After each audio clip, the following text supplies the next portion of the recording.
नमस्कार प्यारे विद्यार्थियों। अब देखेंगे इस वीडियो में हम एक कुछ महत्वपूर्ण सवाल।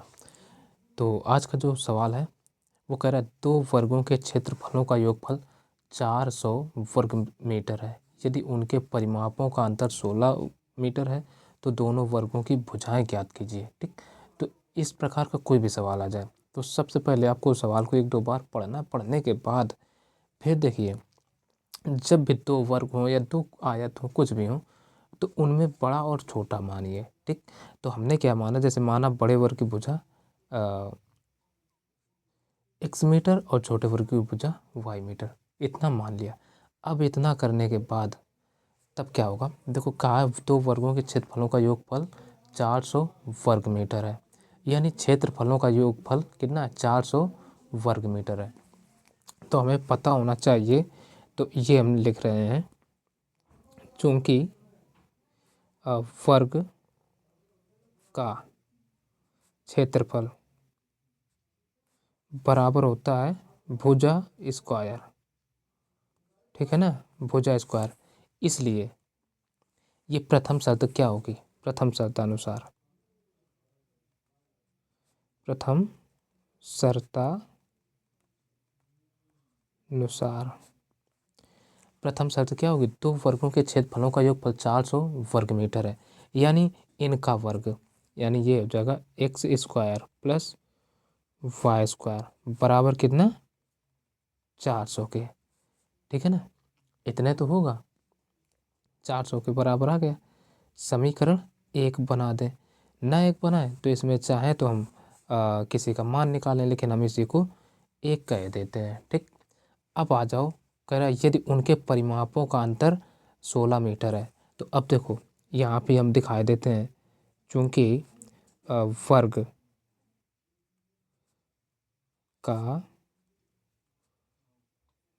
परिमाप बराबर होता है 4 इंटू भुजा।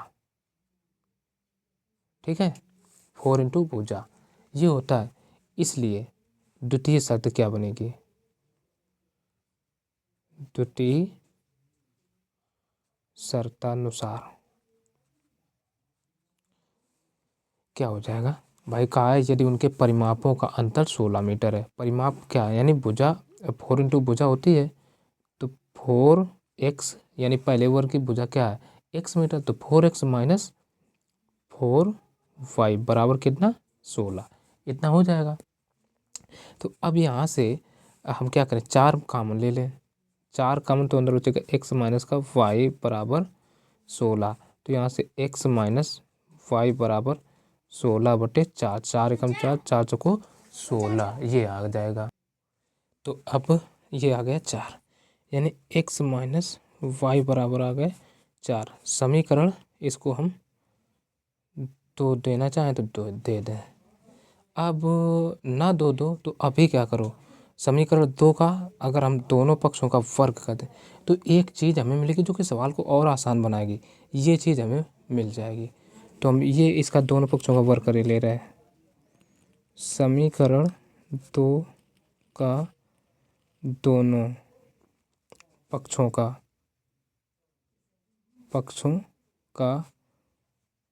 वर्ग करने पर, चलो वर्ग कर देते हैं। तो ये देखो x माइनस वाई का होल स्क्वायर बराबर 4 का होल स्क्वायर आ जाएगा। तो ये a माइनस बी का होल स्क्वायर बन गया। तो ये होता है ए स्क्वायर, ए के स्थान पर x है तो x square plus b square, b के स्थान पर y है तो वाई स्क्वायर माइनस का 2ab होता है। तो ये हो जाएगा x y is equal to 4 का वर्ग हो जाएगा 16। ठीक, तो यहाँ से अगर हम x अब देखो 2 का वर्ग किया, तो अब देखो समीकरण 1 से हमें x square plus y square का मान दे रखा है कितना, 400। तो सीधे हम रख देते हैं इसमें। अब देखो समीकरण 1 से x square plus y square का मान रखने पर, चलो रख दो, तो इसका मान है 400। तो इसके स्थान पर, पूरे के स्थान पर हम रख देंगे 400 माइनस का 2x वाई बराबर 16। अब ऐसा करो, अब देखो यहाँ 2xy है, तो इस 400 को इधर भेज दो, तो इधर क्या बचेगा, माइनस का 2xy बराबर 16 माइनस का 400। तो ये 2xy बराबर 16 माइनस 400, 16 में 400 बचे 384। ठीक है, माइनस के वो भी। अब अच्छा इधर भी माइनस का, माइनस और माइनस ये काट दिया, तो अब 2 को इसके बटे भेज दो, या x का मान निकाल लें हम, ठीक है, या y का। तो यहाँ से हम x का मान निकाल रहे हैं, तो यहाँ से x बराबर आ जाएगा 384 बटे 2y। 2 से इसको काट दो, 2 एकम 2, 2 नम 18, 2 दूना 4। तो इधर आ गया, यहाँ से x के बराबर, x बराबर कितना आ गया, 192 बटे y। ये x का मान आ गया। अब ये जो x का मान आया देखो ना कटने पर, अब ये x का मान जो आया इसको क्या करो, समीकरण 2 में रख दो। ठीक, वही हम लिख रहे हैं, x का मान समीकरण 2 में रखने पर, चलो रख रहे हैं। तो समीकरण 2 है हमारा x माइनस वाई बराबर 4। तो x का मान आया ये, तो इसको x को हटाओ, इसके स्थान पर हम रखेंगे 192 बटे y माइनस का y बराबर 4। अब इसको एलसीएम ले लो, इसका इधर गुणा, तो ये आ जाएगा 192 माइनस का वाई स्क्वायर, ठीक, बटे y बराबर 4 रहेगा। अब y का इधर गुणा हो जाएगा, तो 192 माइनस वाई स्क्वायर बराबर 4y। अब ऐसा करो, ये देखो वाई स्क्वायर वाला पद माइनस में, इसको इधर ले आओ, यानी इन सबको इधर इधर ले आएंगे। तो ये पहला हम y को भेज रहे, गुणा घात वाला पद है ना, तब प्लस के 4y और 192 को अब लिखेंगे 192, इधर बचा कुछ नहीं, बराबर 0। अब 192 के ऐसे गुणनखंड करो कि घटाया जाए तो 4 बचे। इसके गुणनखंड अब हम कर लेते हैं। अब देखो इसको हम क्या करें, 192 के ऐसे गुणनखंड करना है कि घटाने पर 4 बचे। तो 192 को हमने 2 से काटा तो 96 आए, फिर 2 से काट दो, 2 चौको 8, 1 बचा तो इधर आएगा 2 अट्ठे 16, फिर 2 से 2 दूना 4 और 2 चौको 8, फिर 2 से काट दो, 2 एकम 2, 2 दूना 4, फिर 2 से काट दो, 2 छंग 12, फिर 2 से काट दो 3 6। अब ये 3 आ गया, 3 से ये कटेगा। अब इनके गुणा कर लो, देखो 2 दूना 4 दूना 8 दूना 16, ये 16 और 2 दूना चाहते हैं 12, इनके गुणनखंड बन गए हमारे ये 16 इंटू 12, ये गुणनखंड बन गए। ठीक, देखो 2 दूना 4 दूना 8 दूना 16, 16 और 2 दूना 4 12, 16 में 12 घटा दो, 4 ही बचेंगे। तो ये गुणनखंड बन गए आसानी से। तो अब हम क्या लिखेंगे, वाई स्क्वायर प्लस के, देखो बड़ा गुणनखंड कितना है 16, उसको पहले लिखेंगे 16y और तब माइनस के 12y और माइनस के 192 बराबर 0। अब देखो इतने से हमें y कॉमन मिल जाएगा, तो y प्लस का 16 और इतने से माइनस 12 कॉमन मिल जाएगा, तो y माइनस का नहीं प्लस का 16, यानी जो ब्रैकेट ये बनेगा वही ये भी बनेगा, और बराबर में 0 कर लेंगे। ये y प्लस का 16 एक ब्रैकेट में और ये y माइनस का 12 एक ब्रैकेट में बराबर 0। अब हम कर लेंगे यदि y प्लस 16 बराबर 0, तो यहाँ से y बराबर आ जाएगा माइनस का 16। अब देखो y माइनस बराबर माइनस 16 आ गए, और ये हैं क्या, भुजाओं वर्गों की भुजाएं हैं जो कि अमान्य हो जाएगा, इसको हम अमान्य बताए दे रहे भाई, क्योंकि माप है ना, माप कभी ऋणात्मक होती नहीं है, अमान्य हो जाएगा। अब इसको ले लो, यदि y माइनस 12 बराबर 0, तो y बराबर कितना आ जाएगा, केवल 12। ये आ गया। अब ये जो y का मान है इसको क्या करो, समीकरण 1 में उठा करके रख दो। तो वही लिखे देते हैं, y का मान समीकरण 1 में रखने पर, चलो 1 में रखे देते हैं। समीकरण 1 है हमारा x माइनस वाई बराबर 4। तो यहाँ से x माइनस वाई का मान है 12 बराबर 4। तो x बराबर 12 को इधर भेज दो, 4 प्लस के 12 हो जाएगा, चिन्ह बदल जाएगा। तो दैट इम्प्लाइज x बराबर 16 आ गया। x और y के मान आ गए। तो हम कह सकते हैं अतः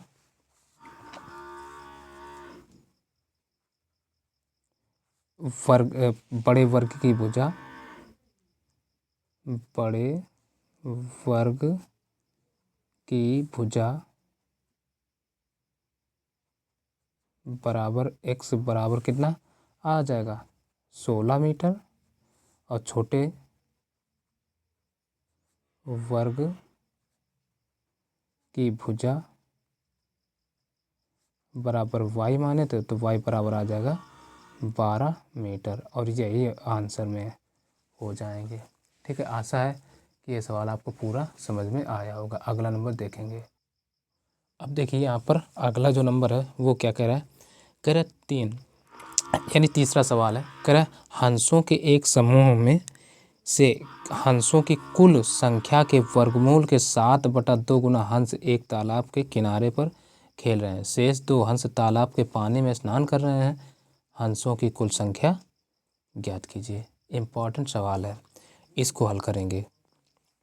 सबसे पहले यहाँ कहा है हंसों की कुल संख्या ज्ञात कीजिए, यानी हंसों की कुल संख्या मानना है। तो क्या मानेंगे, अब ये मेन कॉन्सेप्ट है कि जिससे सवाल आसान हो जाए। तो देखो यहाँ पर दिया गया हंसों के एक समूह में हंसों की कुल संख्या के वर्गमूल के 7/2 गुना हंस एक तालाब के किनारे को। यहाँ हंसों की जो संख्या उसका वर्गमूल की बात आ गई।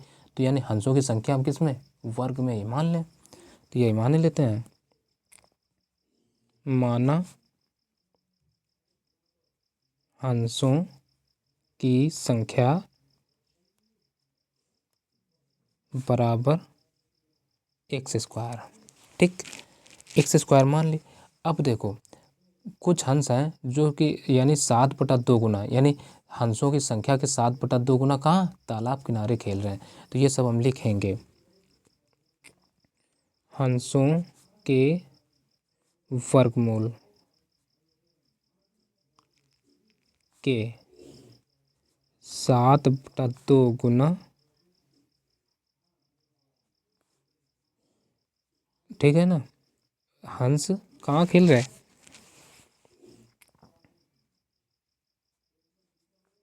या ऐसा भी हम लिख सकते हैं तालाब किनारे खेल रहे हंसों की संख्या। ये ज़्यादा आसान रहेगा। तालाब के किनारे खेल रहे हंसों की संख्या बराबर कितना हो जाएगा, 7/2 एक्स हो जाएगा। अब फिर कह रहा है शेष बचे हंस, शेष 2 बचे हंस तालाब में स्नान कर रहे हैं। तो शेष हंस क्या हो जाएंगे, शेष बचे हंस,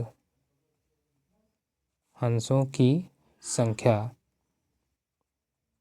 बराबर भी तो हमें दे दिए कितने, 2। ये अब हमसे हंसों की कुल संख्या पूछी है तो बस लगा दो। प्रश्नानुसार ये हंसों की कुल संख्या, हंसों की कुल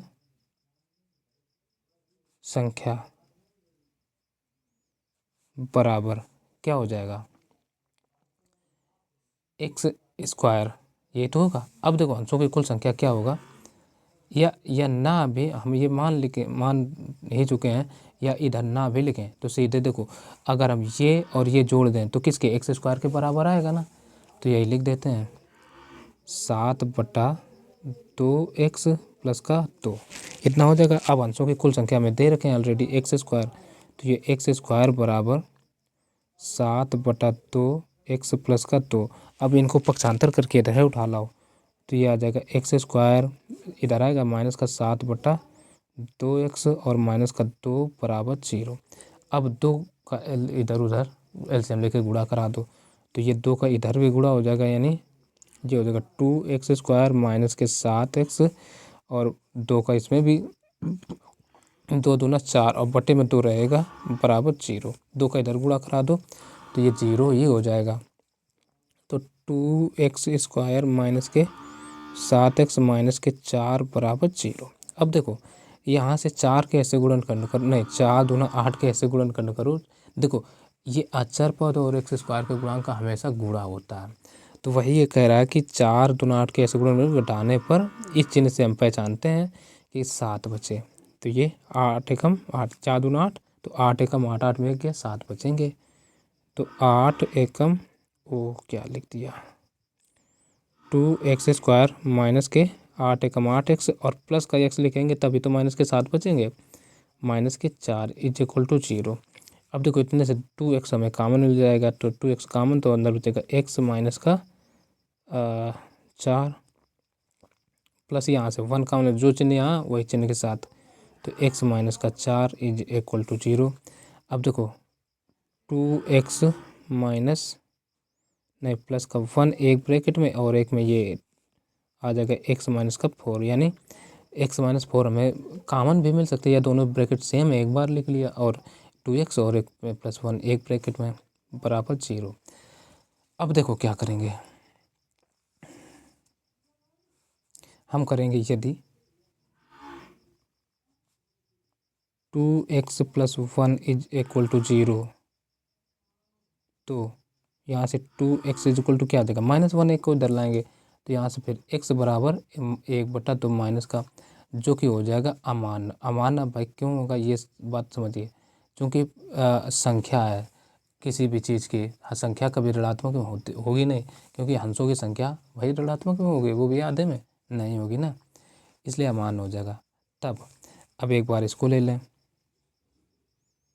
यदि x minus 4 is equal to 0 तो x बराबर 4 आ जाएगा, ठीक है ना, x बराबर 4 आ गया।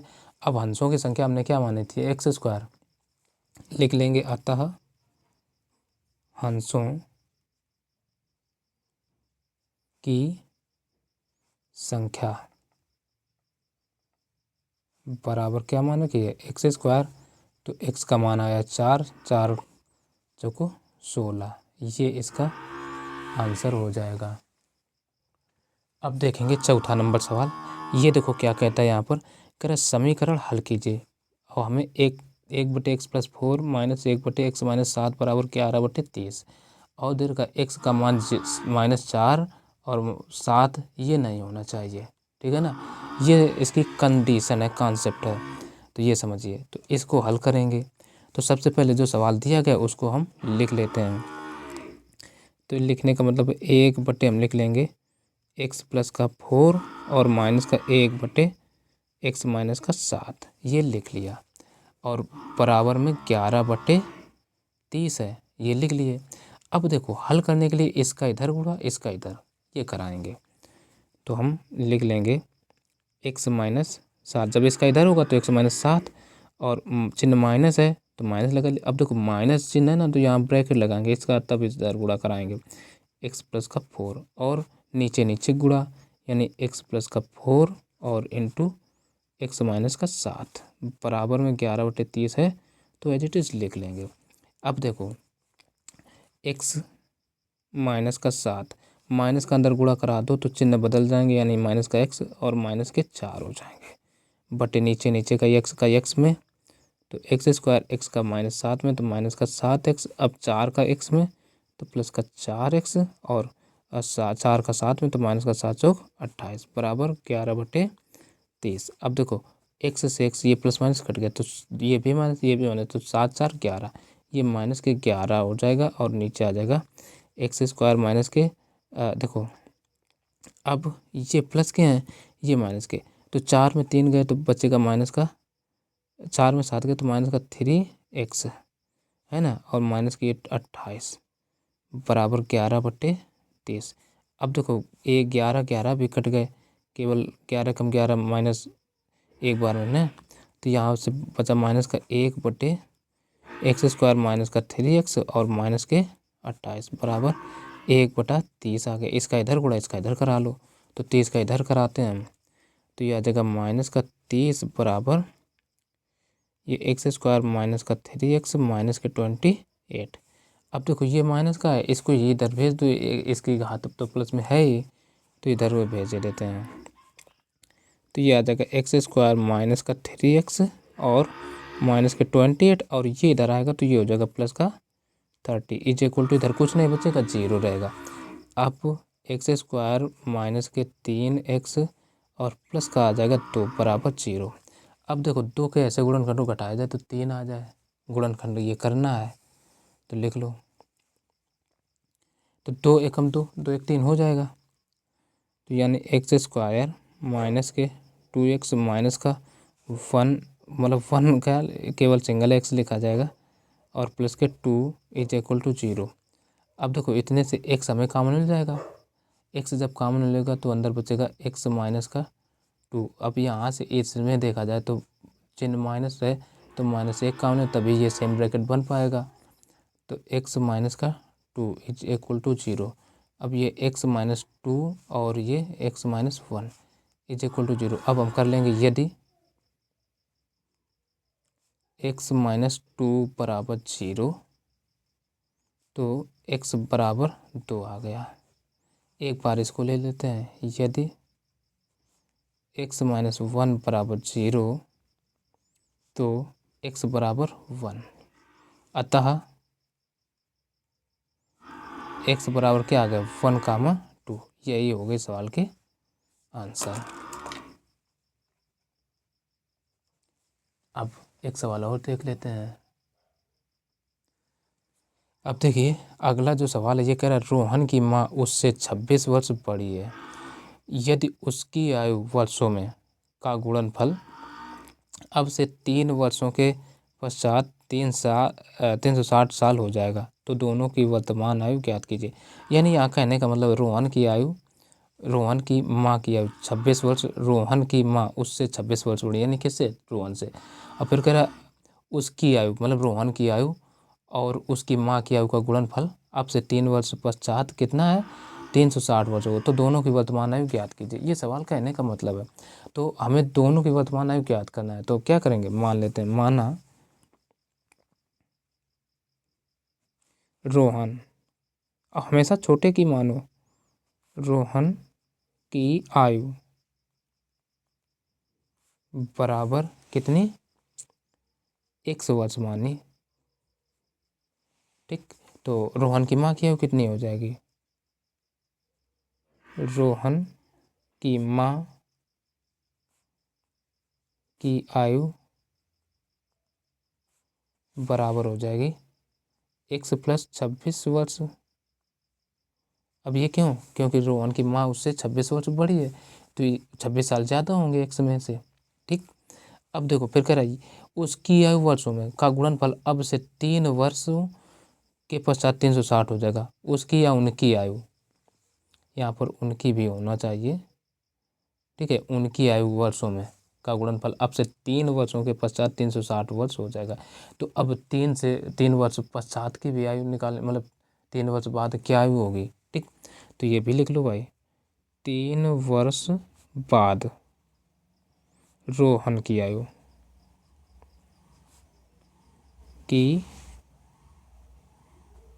आयु बराबर x प्लस 3 वर्ष होगी,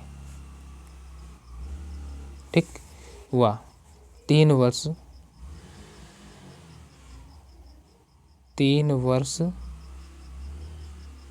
बाद रोहन की माँ की आयु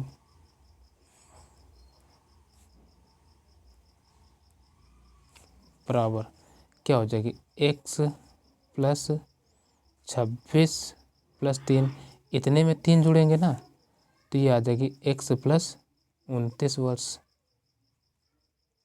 कोई दिक्कत, तो अब इतना हो गया। अब देखो, अब यहीं से प्रश्न हो रहा है, उनकी आयु वर्षों में का गुणनफल अब से 3 वर्षों के पश्चात 360 हो जाएगा। ये प्रश्न बना हमारा, ठीक है ना। तो लिखेंगे प्रश्नानुसार। प्रश्न क्या कह रहा है, इनकी आयु देखो, तो x+3 into x+29 is equal to कितना हो जाएगा, 360 के। अब क्या करो, इनका गुणा करो, x का x में तो ये x² x का 29 में तो प्लस का मतलब 29x है ना। अब 3 का x में तो प्लस का 3x प्लस 3 का 29 में तो 93 यानी 87 इज इक्वल टू 360। तो ये x² प्लस के 29 3 32x और प्लस के 87 माइनस के 360 ये हो जाएगा, पक्षांतर करके इधर आ जाएगा। तो अब देखो ये x² प्लस के ये 32x एज इट इज। अब देखो 87 में 360 घट जाएंगे, तो हमने एक इससे हासिल लिया, 10 10 में 7 गए, बचे 3, इधर बचे 5, घटेगा नहीं, एक हासिल 15, 15 में 8 गए, बचे 7, इधर बचे 2, तो ये 273 वो भी माइनस के बराबर 0। अब कहने का मतलब 273 के ऐसे गुणनखंड करो कि उनको घटाया जाए तो 32 आ जाए। तो इधर हमने लिखा 273। अब ये संख्या 3 से कटेगी, 3 नमा 27, 3 एकम 3। अब ये 7 से कटेगी, 7 एकम 7, 7 त्रिका 21, सब 13 से कटेगी, 13 एकम 13। अब देखो 13 था 39 और 7, ठीक है ना। अगर हम 13 गुणा 3 करें तो ये कितना बनेगा 39, और 7 गुणा 1 करें तो ये 7 एकम 7 ही रहेगा। तो 39 में 7 घटा दो, 32 ही बचेंगे। तो ये आ गया x² प्लस के 39 बड़ा गुणनखंड में सब पहले लिखो 39x और माइनस के अब 7x और माइनस के 273 इज इक्वल टू 0। अब इतने से x कॉमन हो जाएगा, तो अंदर जाएगा x प्लस का 39 और यहाँ से माइनस 7 कॉमन, तो यहाँ से x प्लस का 39 बराबर में क्या 0। अब ये देखो x प्लस 39 एक ब्रैकेट में, एक वहाँ आ गया x माइनस का 7 बराबर 0। अब हम कर लेते हैं, यदि x plus 39 is equal to 0 तो यहाँ से x बराबर कितना आ जाएगा माइनस का 39। अब ये आयु है वर्षों में जो कि अमान्य हो जाएगी, ठीक भाई, अमान्य रहेगी ना, हम लिख देंगे अमान्य, ठीक अमान्य। अब इधर आ जाओ, अब लिख लो, यदि x प्लस से नहीं माइनस है x माइनस 7 बराबर 0, तो यहाँ से x बराबर कितना आ जाएगा 7, x का मान 7 आ गया। अतः हम कह सकते हैं, अतः रोहन की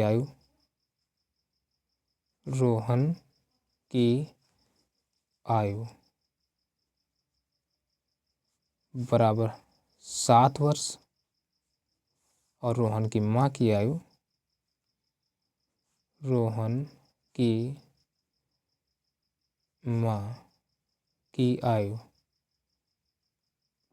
बराबर 7 प्लस कितनी 26, 26 7 कितना हो जाएगा 7 6 13, 33 वर्ष, ठीक। अब देखो 33 और 36 और 7 और 10 बराबर, इनका गुणनफल कितना 360 ही होगा। और इसकी 33 आ गई, 26 बड़ी है, सब बातें दोनों कंडीशन सही फिट बैठ रही हैं, तो यही आंसर हो जाएगा, ठीक है ना। तो हम कह देंगे आंसर। अतः ये सवाल यहीं सब समाप्त होता, और ये वीडियो भी हम यहीं समाप्त करते हैं।